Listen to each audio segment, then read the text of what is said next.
हे मेरे नाथ, मैं आपको भूलूं नहीं। नारायण नारायण नारायण नारायण। सच्चे सुख की प्राप्ति। तो सच्चे सुख की प्राप्ति कैसे होती है वो आज मैं आपको बताने जा रही हूँ। प्रत्येक व्यक्ति सच्चे और स्थायी सुख का प्यासा है, परंतु सांसारिक सुख अस्थायी और सीमित है। इसकी तुलना मरुभूमि में ओस की एक बूंद से की जा सकती है। यह हमें स्थायी राहत प्रदान नहीं करती, क्योंकि सांसारिक वस्तुओं एवं संबंधों से आत्मा की आध्यात्मिक इच्छाओं को संतुष्ट करने की शक्ति नहीं होती, परंतु हरे कृष्ण का कीर्तन हमें पूरी तरह संतुष्ट कर सकता है। तो हरे कृष्ण का पूरा कीर्तन ये है कि हरे राम राम राम हरे हरे, हरे कृष्ण कृष्ण कृष्ण हरे हरे, हरे कृष्ण कृष्ण कृष्ण हरे हरे। तो ये हरे कृष्ण का ये कीर्तन है जो हमें पूरी तरह संतुष्ट कर सकता है, क्योंकि यह हमें प्रत्यक्ष श्री भगवान एवं उनकी आनंद प्रदायिनी शक्ति से के संपर्क में ले जाता है। श्री भगवान आनंद के घनीभूत स्वरूप हैं और हम सब उनके संपर्क में आते हैं तो हम भी उस दिव्य आनंद का अनुभव कर सकते हैं।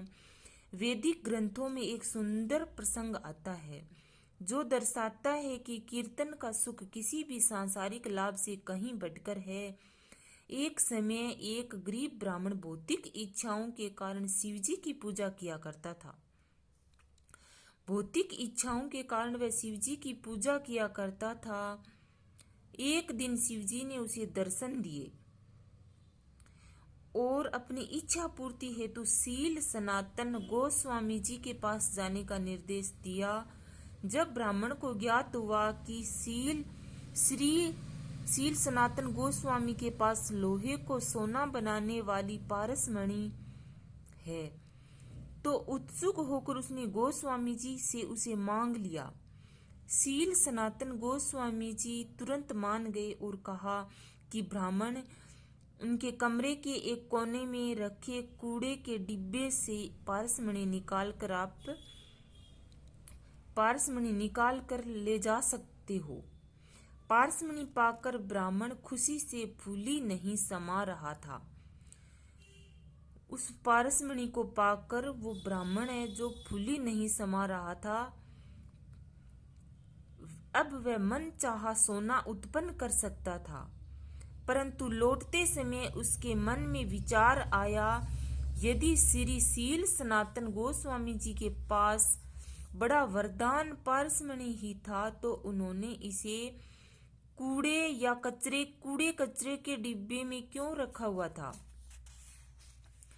उसके चलते चलते उसके मन में ये विचार आया कि अगर ये पारसमणि इतनी अनमोल है कि ये जब मन चाहा सोना बना सकती है, तो इसको कूड़े या कचरे के डब्बे में क्यों रखा था स्वामी जी ने।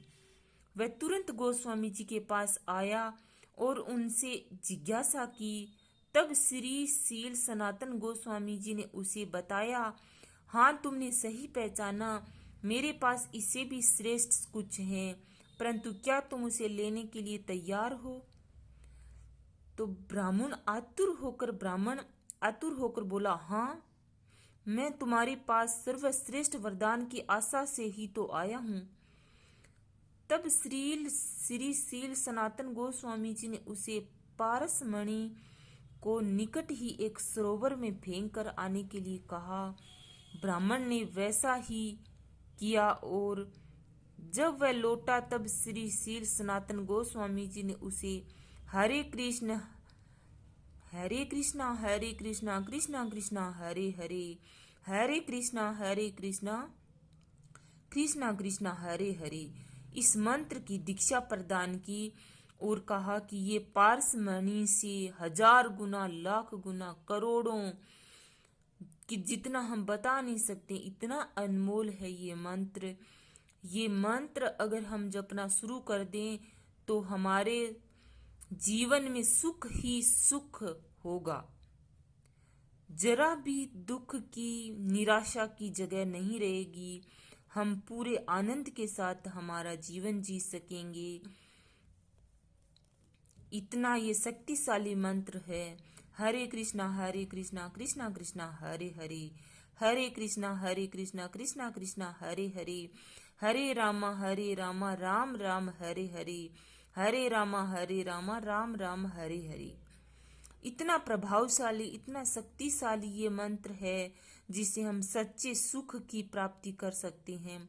और हमारे जीवन जो मनुष्य रूपी शरीर मिला है हमें, उसका हम पूरा का पूरा सदुपयोग कर सकते हैं और हम आगे जाकर हमें बिल्कुल भी पछताना नहीं पड़ेगा। बोलो श्री कृष्ण चंद्र भगवान की जय हो।